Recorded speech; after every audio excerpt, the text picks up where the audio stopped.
Test 4.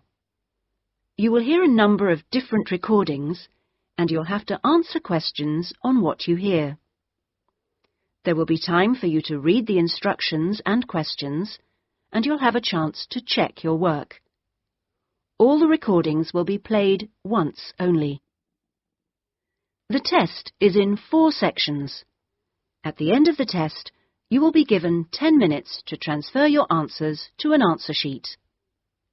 Now turn to Section 1. Section 1. You will hear a conversation between a student looking for a host family and a housing advisor. First, you have some time to look at questions 1 to 5.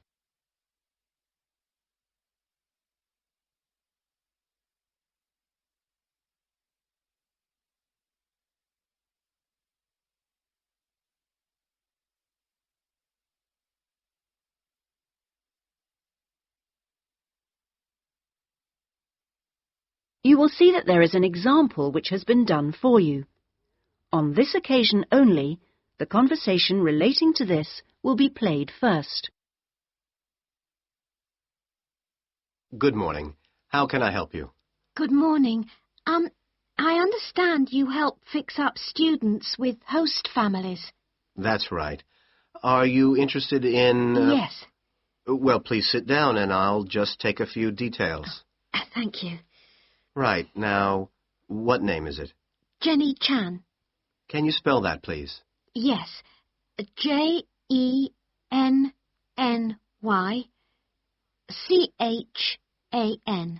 Right. And what is your present address? The student's name is Jenny Chan, so Jenny Chan has been written on the form. Now we shall begin. You should answer the questions as you listen, because you will not hear the recording a second time. Listen carefully and answer questions 1 to 5. Good morning. How can I help you? Good morning. I understand you help fix up students with host families. That's right. Are you interested in... Yes. Well, please sit down and I'll just take a few details. Thank you. Right. Now, what name is it? Jenny Chan. Can you spell that, please? Yes. Jenny-Chan.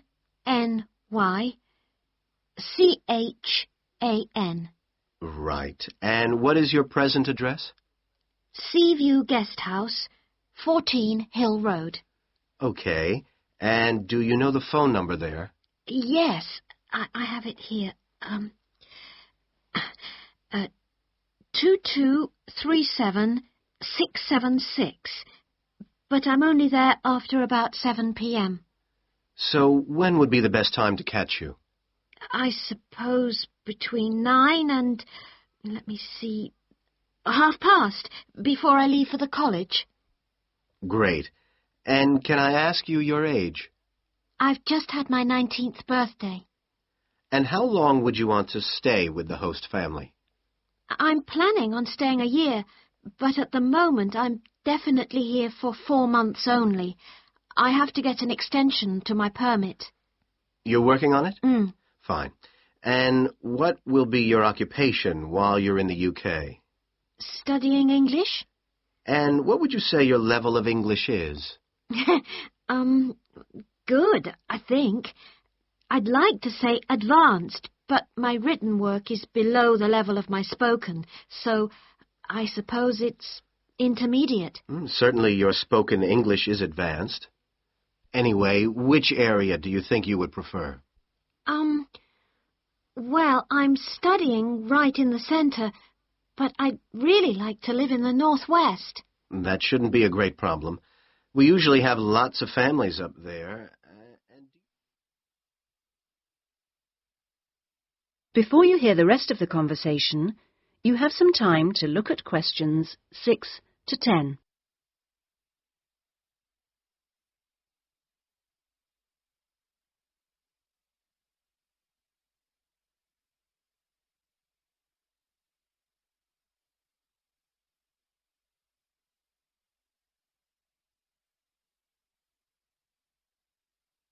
Now listen and answer questions 6 to 10.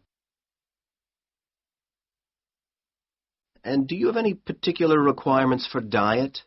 Well, I'm nearly a vegetarian. Not quite. Shall I say you are? It's probably easier that way. That would be best. Anything about your actual room? I would prefer my own facilities. En suite, is that right? Mm-hmm. And also, if it's possible, a TV. And I'd also like the house to have a real garden, rather than just a yard. Somewhere I could sit and be peaceful. Is that all?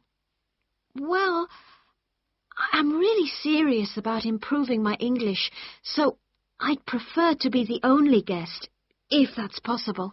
No other guests. Yes, you get more practice that way. Anyway, obviously, all this is partly dependent on how much you're willing to pay. What did you have in mind? I was thinking in terms of about 60 to 80 pounds a week, but I'd go up to 100 if it was something special. Well, I don't think we'd have any problems finding something for you. Oh, good. And when would you want it for? I'd like to move in approximately 2 weeks. Let me see. It's the 10th today. So if we go for the Monday, it's the 23rd of March. Yes. Right.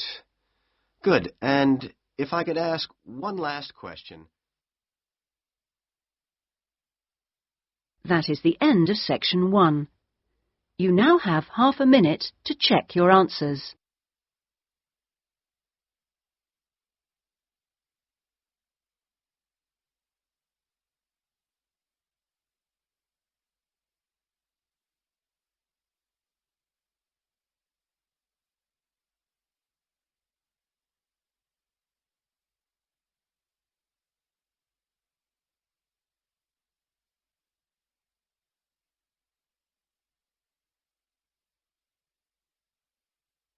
Now turn to section 2.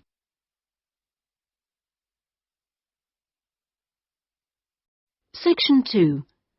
You will hear a speech by an official at a meeting of a local football club at the start of a new football season. First, you have some time to look at questions 11 to 17.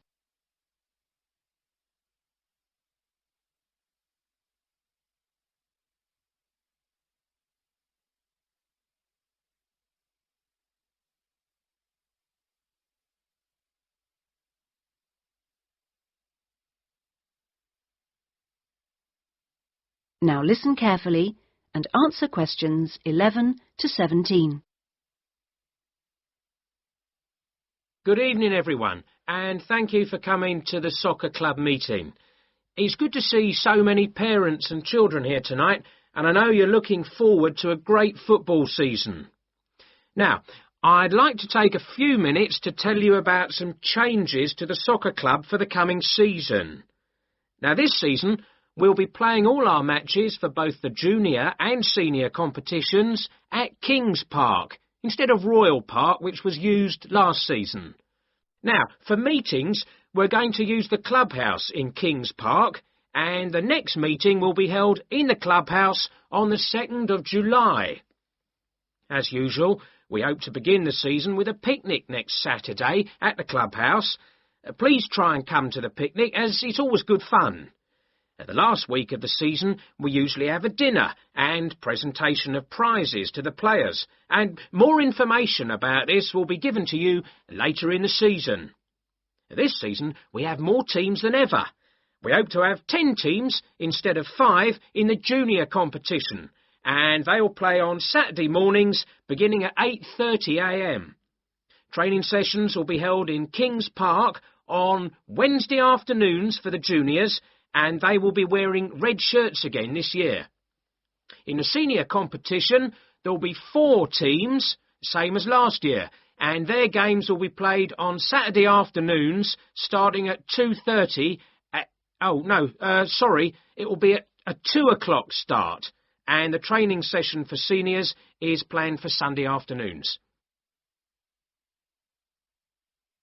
Before you hear the rest of the speech, you have some time to look at questions 18 to 20.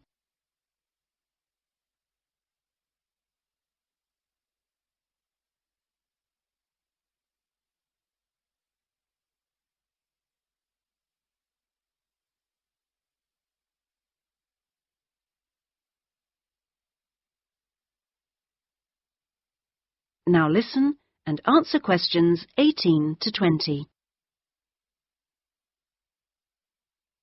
Now, I'd like to introduce you to the new committee for the soccer club for this season.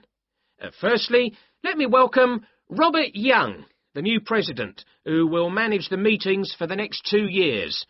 Robert's son has been playing football with the club for over 5 years now, and many thanks to Robert for taking on the job of president. Next, we have Gina Costello. She's the treasurer, and she'll collect the fees from you for the season. Please try and give Gina your fees as early as possible in the season, as the club needs the money to buy some new equipment. Then there's David West, who's volunteered to be the club secretary, and one of the many jobs he'll have is to send out newsletters to you regularly.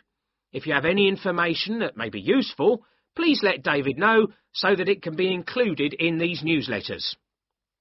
Also, I'd like to introduce you to Jason Dokic, who is the head coach. For all the new members here tonight, this is the 3rd year that Jason has been with us as head coach, and we're very lucky to have such an experienced coach and former player at our club. He will continue to supervise the teams at training sessions and on match days.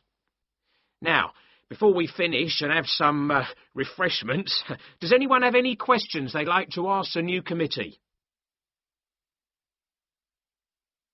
That is the end of section 2. You now have half a minute to check your answers.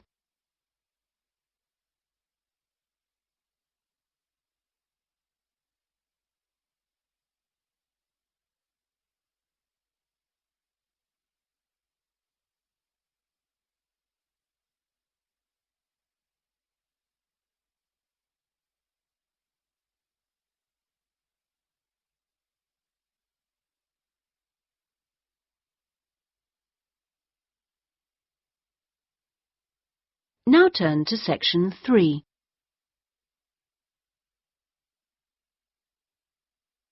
Section 3. You will hear a tutor and 2 students discussing a business case study.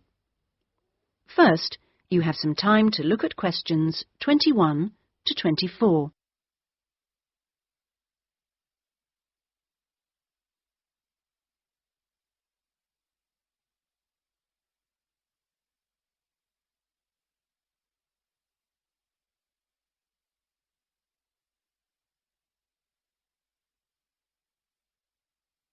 Now listen carefully and answer questions 21 to 24. Right, Jason and Karen. Now, I asked you to look at the case study for Box Telecom as part of your exam assessment.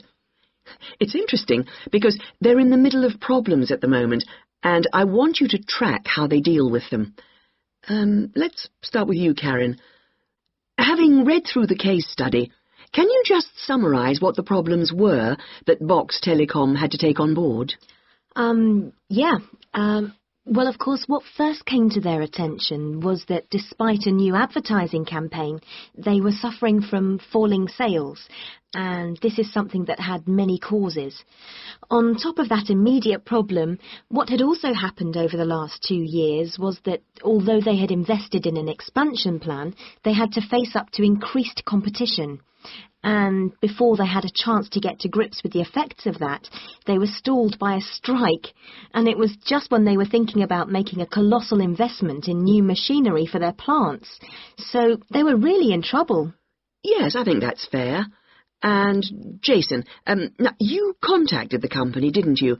What did the company define as the reasons for these problems? Well, I think they've hit on the right things. It would be easy to say they had invested too heavily or at the wrong time, but in fact the signs were good, and what they were set back by was high interest rates. At the same time, their longer-term problems, which were affecting their market share, were eventually credited to poor training, and having looked at the details in their last report, I think that's right. Before you hear the rest of the discussion, you have some time to look at questions 25 to 30.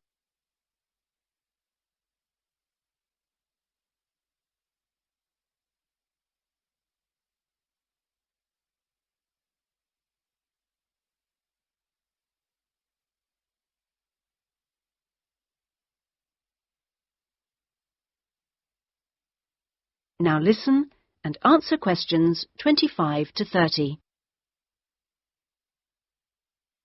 So, on to the larger issues then. Karen, what do you think the company will do?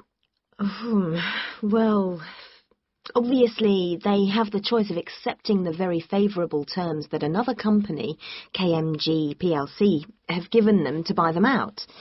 That would mean creating a new company with a new image. Or they could decide on a bolder move and offer some new shares if they wanted. But I think they're much more cautious than that and expect they will start trying to find individuals who'd be prepared to back them with some of the capital they need. Well, you mustn't always assume that dramatic problems require dramatic solutions. Sometimes there's a simple fix, such as changing the guy at the top. If they truly are cautious, then I suspect they will seek to shut down some of their shops. But a more ambitious approach, and one which I think would have more chance of success, would be to alter how they're running things, the management layers and the processes. So, in your analysis, try to think of all the options. Jason? Yes, it's interesting because I found it a really useful company to study. Its problems cross all types of industries, and it's lucky it's so big. A smaller or even medium-sized company would have gone under by now.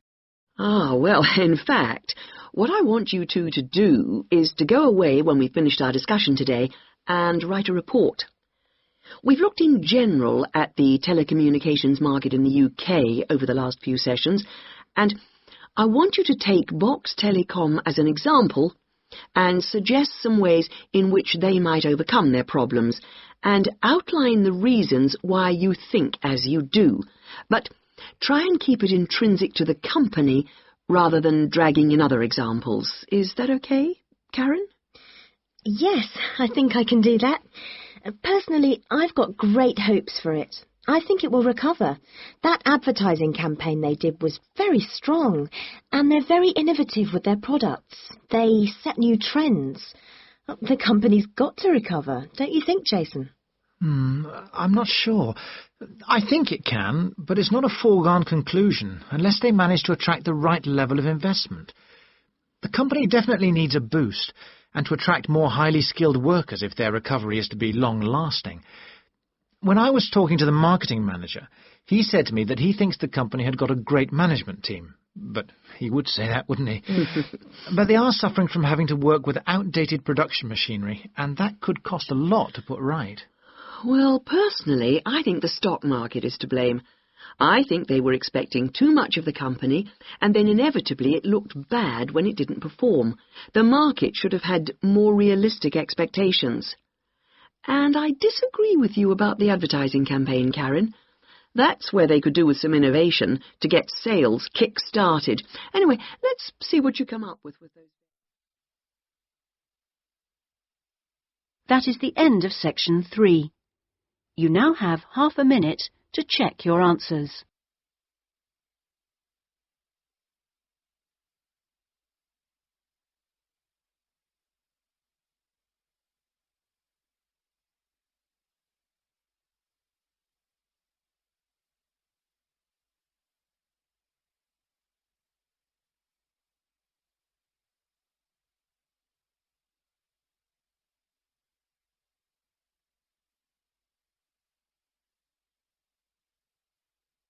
Now turn to section 4.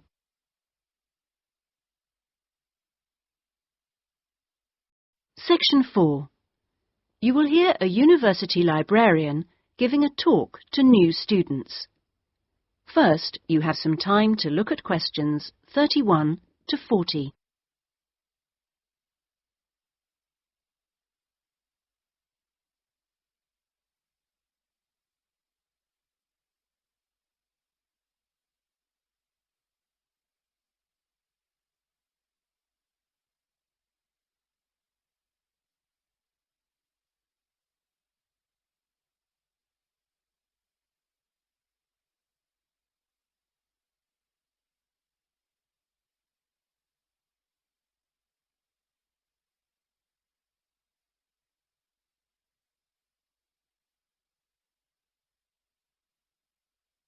Now listen carefully and answer questions 31 to 40. OK, are you all settled? Well, first of all, welcome to Cardiff University. I'm here to explain what we can offer you. Now, as a new student at the university, you will probably need some sort of guidance to help you to use the library effectively to study and research. Some of you have asked about a guided tour, but we find this rather muddles people. So, in this first week, we run a series of talks which focus on different aspects of the library and its resources. You'll also find that to get the most out of the library, you really do need to be computer literate. And so all this term we run small classes which will bring you up to speed on how to access the computer-loaded information. OK, now let me give you an outline of what's available to you. You'll find that the computers are increasingly used as a research tool. Many students do most of their research on the internet, and the library computers are permanently online. Having found what you need, you'll find you can readily save texts on your personal computer space to print off when you need. You might think that it is the fastest way to get information, but the links can be slow. Clearly, you can find lots on there, but much of it is useless information, as it is from highly debatable sources, so be critical. You'll also find that the library has loaded several CD-ROMs onto the computers from specialist reference sources, such as the MLA. It means we can expand what we offer you at very little extra cost and saves us having to invest in more and more books. The CD-ROMs contain exactly the same information as the reference books, as the two are updated together. Now, most of you will need to refer to journal articles in your work, and you'll find you can also access these online, and we encourage you to do so. Clearly, some of you will find the printed version more accessible as it sits on the shelves, but I'm afraid the intention is to phase these out eventually. However, you will still be able to print off a version of the text rather than photocopying the journal pages. So you must get used to working online.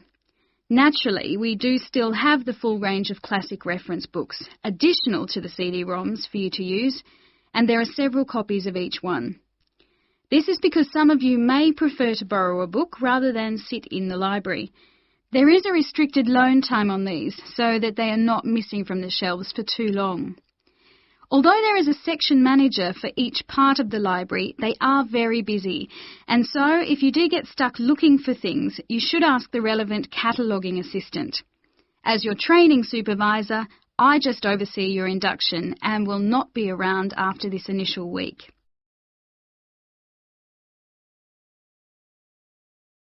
Some of you may be interested to know that the library is offering specialised training sessions on writing a dissertation. Obviously, this is not relevant to those of you who are undergraduates. It is just for postgraduates. Your department will discuss the planning stage of the dissertation, i.e. what you're going to do with you, and we will focus on the structure of it. However, the training will also include some time on the computers. I realise most of you know how to organise files, but we can show you the different ways to run data programs.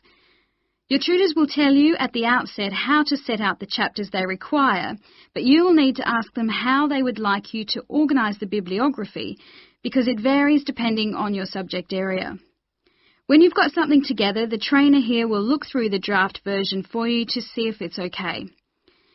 And one final point, for those of you who have registered from abroad, we can offer individual sessions on dissertations if you feel you need them. If you require language lessons, then they are available from the International Centre next to the Law Department. That is the end of section 4. You now have half a minute to check your answers.